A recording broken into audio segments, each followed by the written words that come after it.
Hello, welcome back. My name is Tukaram and today I will make your life easy. How? Let's see.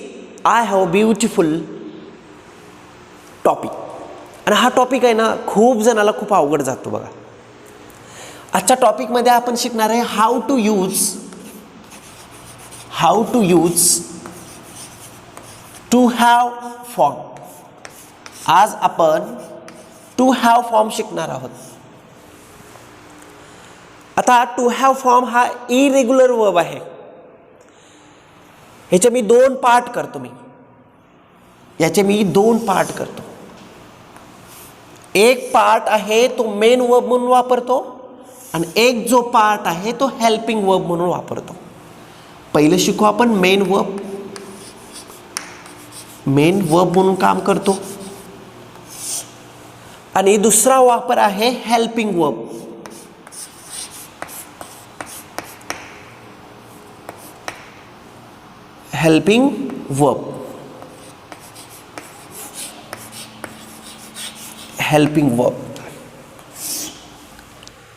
बघा to have चे दोनच वापर आहेत. पहिला वापर आहे मेन वर्ब आणि दुसरा वापर आहे हेल्पिंग वर्ब. मेन वर्ब चा मराठीमध्ये अर्थ होतो टू हॅव चा ला कडे जवळ असणे, म्हणजेच मालकी दाखवण्यासाठी.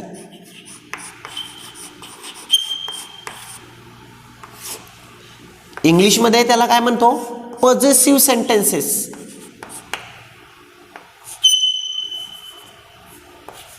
सेंटेन्सेस. आता काही एक्झाम्पल्स आहेत, त्या एक्झाम्पलच्या माध्यमातून समजून घ्यायचे आपल्याला. आता मेन वर्ब म्हणजे टू हॅवचा फॉर्म नेहमी मेन वर्बच्या नंतर म्हणजे हॅवच्या नंतर वर्बचं थर्ड फॉर्म येतं. लक्षात ठेवायचं. म्हणजे पास्ट पार्टिसिपल बरं का. वर्बचं थर्ड फॉर्म म्हणजे टू हॅव असेल किंवा हॅज असेल, गोचं गॉन, कमचं कम, टीचचं टॉट, बीचं बिन, हे एव्हा येतो. थोडं जर ॲनालाइज जर केलं आपण याचं ॲनालाइज केल्यानंतर हे लिहून घ्या व्यवस्थित.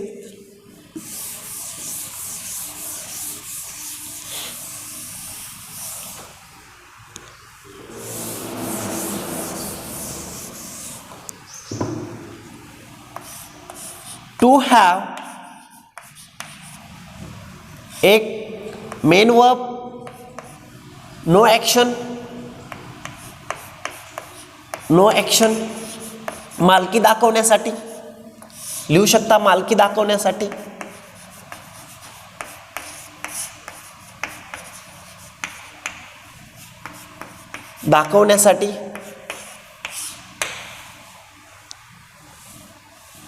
मालकी दाखवण्यासाठी वापरतो.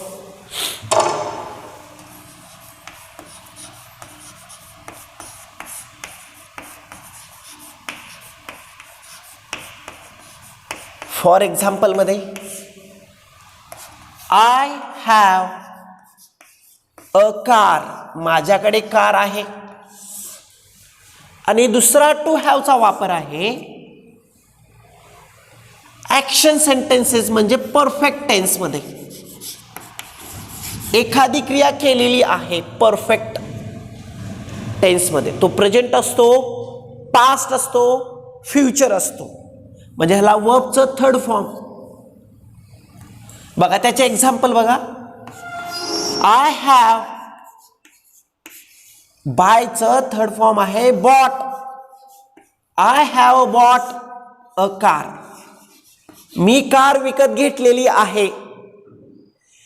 इथे जे हॅवच्या नंतर जे फॉर्म आले वर्बचं, ते वर्बचं थर्ड फॉर्म आहे. आणि नो ॲक्शन. इथे जे आहे मेन वर्ब आहे, म्हणजे इथे मी मालकी दाखवतोय, आय हॅव अ कार, आणि मी इथं कार विकत घेतलेली आहे. मी कार विकत घेतली आहे किंवा घेतलेली आहे. हे खूप सोपं आहे. टू हॅवचा वापर दोन गोष्टीसाठी वापरतो बघा. तुम्ही कुठलंही पुस्तक काढा, कुठलीही वाक्यरचना काढा, एक तरी हॅव तुम्हाला मालकी दाखवण्यासाठी वापर होतो, आणि दुसरा आहे हॅव च्या नंतर जे काही वर्ड येणार आहे तो पास्ट पार्टिसिपल म्हणजे वर्बचं थर्ड फॉर्म असणार आहे. हे दोन सर्वात महत्वाचे वापर्स आहेत. आता ह्याचं प्रेझेंट, पास्ट आणि फ्युचर पडतं. हे तिन्ही गोष्टी आपण आज क्लिअर करू.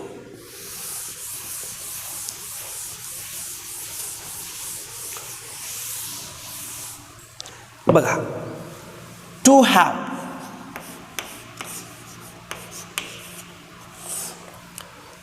प्रेझेंट, पास्ट आणि फ्युचर.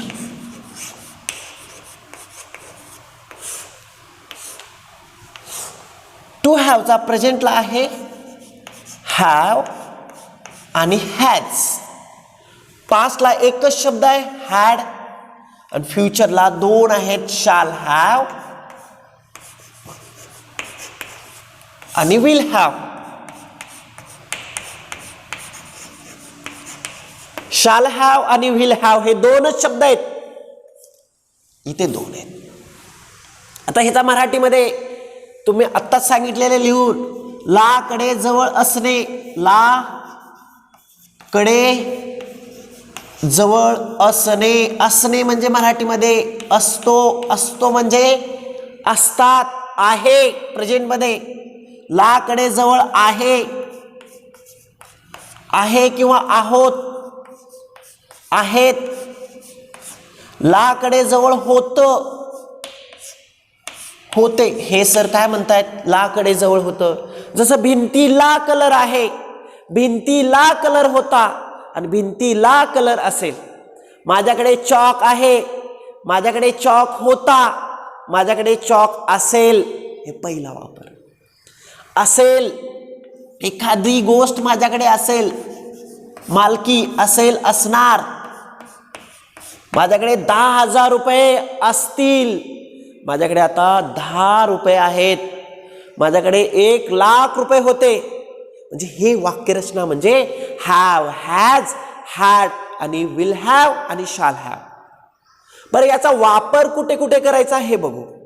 काही मी प्रोनाउन्स घेतो आणि काही बेसिक नाउन्स वगैरे घेऊ शकता. बघा, I, we, you, he, she, it, they, Ram, Gita, everyone. एक विद्यार्थी, अ स्टुडंट. अनेक विद्यार्थी, द स्टुडंट्स.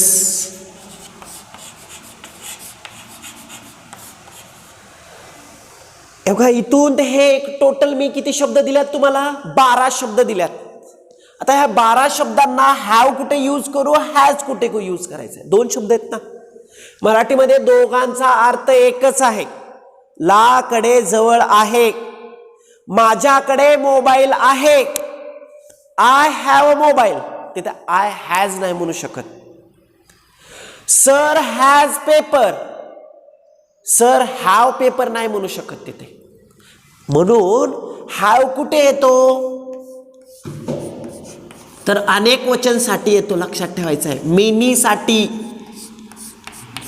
म्हणजे प्युरल गोष्टीसाठी येतो हॅव.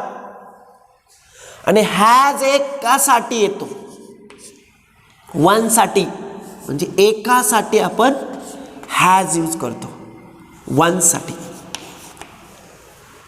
आता एक गोष्ट आहे इथे, सर इथे हॅव वापरलात तुम्ही, आय हॅव का आय हॅज? एकासाठी तर हॅज आहे ना, मग हॅव का? तर आय हा स्पेशल आहे. आयला नेहमी प्युरल ट्रीट केलं जातं. आय हॅव पाठच करून ठेवायचं, आय हॅव. त्यानंतर बघा यूचा पण गोंधळ होतो मुलांमध्ये. यूला हॅव का हॅज? यू म्हणजे तू, यू म्हणजे तुम्ही. तिथे यू एकवचनी पण आहे आणि अनेक वचनी पण आहे. मग हॅव वापरायचं का हॅज वापरायचं, हा पण प्रश्न आहे. तर हॅवच वापरायचं, लक्षात ठेवायचं आहे. आय हॅव आणि यू हॅव पाठच करून ठेवायचं म्हणजे क्लिअर होऊन जाईल. आता काय करू माहितीये का आपण? ठीक आहे, कुठे हॅव आणि कुठे हॅज येतं, या दोनच गोष्टी लक्षात ठेवा, बाकीचं बघा. वी आपण, मी न्यू, वी हॅव, ही एक, सी एक, इट एक, दे अनेक, अनेक आहे. राम एक, गीता एक, एव्हरीवन एक, अ स्टुडंट एक आणि द स्टुडंट्स हॅव म्हणजे अनेक. चला माझ्या पाठीमागे थोडीशी प्रॅक्टिस करा. मी म्हणलं ना आय हॅव म्हणलं की तुम्ही सुद्धा आय हॅव म्हणायचं. I have, we have, you have, he has, she has, it has, they have, Ram has, Gita has, everyone has, a student has, students have. मराठीमध्ये अर्थ कळाला. आय हॅव म्हणजे माझ्याजवळ आहे, माझ्याकडे आहे, मला आहे. वी हॅव आमच्याकडे आहे, आमच्याजवळ आहे, आमचं आहे, आम्हाला आहे. यू हॅव तुझ्याकडे आहे, तुझ्याजवळ आहे, तुझ्याकडे आहे. हा पहिला वापर मालकी दाखवण्यासाठी वापरतोय. जो परफेक्ट टेन्समध्ये आहे ते आपण नंतर पाहू. अगोदर हॅव हॅज क्लिअर कुठे. आता इथे खूप सोपं आहे बघा. आय हॅड सर्वांसाठी हॅड, टेन्शनच नाही. इथे जर मला म्हणायचं आहे आय हॅव अ बुक, माझ्याकडे पुस्तक आहे, तिथे सर्वांनाच आय हॅड अ बुक, माझ्याकडे पुस्तक होतं. आय हॅव अ बुक माझ्याकडे पुस्तक आहे. यू हॅव अ बुक तुझ्याकडे पुस्तक आहे. सी हॅज अ बुक तिच्याकडे पुस्तक आहे. आणि तसंच आय हॅड अ बुक माझ्याकडे पुस्तक होतं. सी हॅड अ बुक तिच्याकडे पुस्तक होतं. यू हॅड अ बुक तुझ्याकडे पुस्तक होतं. असं. आता फ्युचर. आता इथे दोन शब्द आहेत, पण जनरली सर्वांना जर तुम्ही विल हॅव, परत ऐका अजून लक्षात ठेवत नाहीत मुलं, सर्वांना जर विल हॅव वापरलं तर काही प्रॉब्लेम नाही. पण आय आणि वी साठी आपण काय वापरतो? आय आणि वी साठी आपण शाल हॅव वापरतो. लक्षात ठेवायचं, शाल वापरतो. Shall have. एक वेळेस प्रॅक्टिस करू आपण. जसे हॅव हॅजची केली, हॅडची पण करायची. आता शाल हॅव आणि विल हॅवची. माझ्या पाठीमागे म्हणा, I shall have, we shall have. जर त्याऐवजी जर इन्स्टिट्यूट ऑफ शाल हॅव जर तुम्ही विल हॅव पण वापरू शकता. I will have, we will have. गोंधळून जायचं नाही. Don't be a confused. You will have, he will have, she will have, it will have, they will have, Ram will have, everyone will have, people will have, a student will have, the students will have. अजून एक doubt सांगतो. मुलांना काय वाटतं, sir इथे have आणि has, अरे फ्युचरला आपण फिक्स आणि फिक्स विल हॅव वापरतो. नसता विल नंतर हॅज वापरतात. ते चूक करायची नाही, चुकतं. विल नंतर हॅज कधीच येत नाही. म्हणून लक्षात ठेवायचं विल हॅव फिक्स आहे आता हा चार्ट बनतो बरं का, एक व्यवस्थित चार्ट बनवायचा. आता इथे असं गोंधळ झालेला असेल, लिहून घ्या. एक चार्ट बनवायचा. मी तुम्हाला लगेच बनवून देईन, लगेच समजेल तुम्हाला.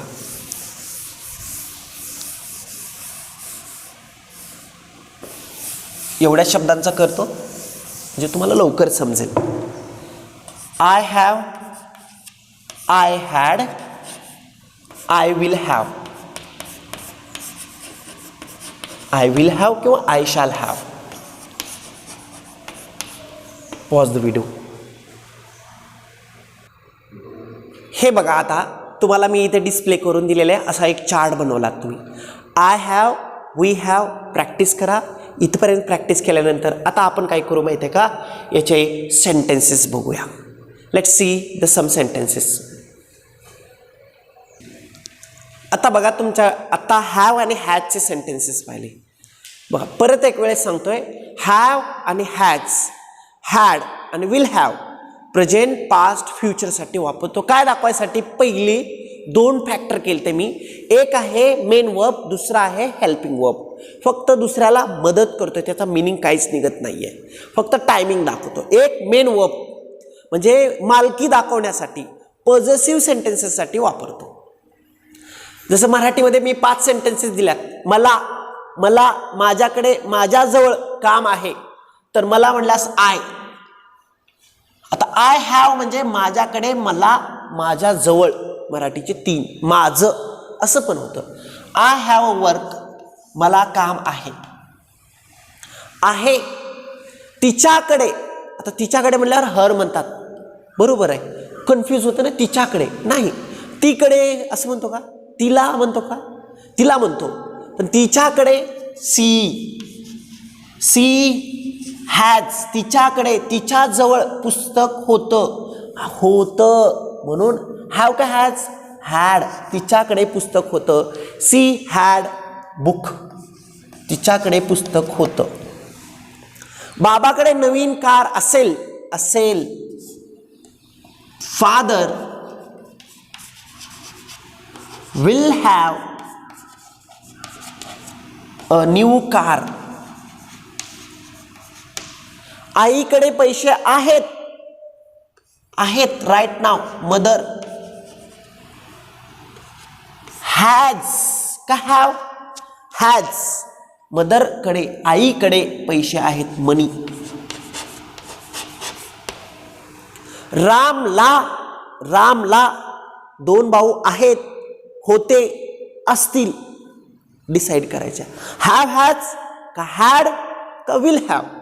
राम हॅज 2 ब्रदर्स,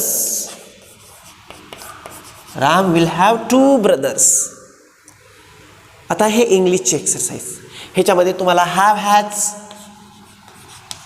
अगोदर हॅव हॅज वापरा, मराठी मिनिंग तयार करा. नंतर त्याचं पास्ट हॅड, नंतर त्याचं विल हॅव असेल. आता हॅव हॅज वापरू आपण. कुठं हॅव येतं, कुठे हॅज येतं.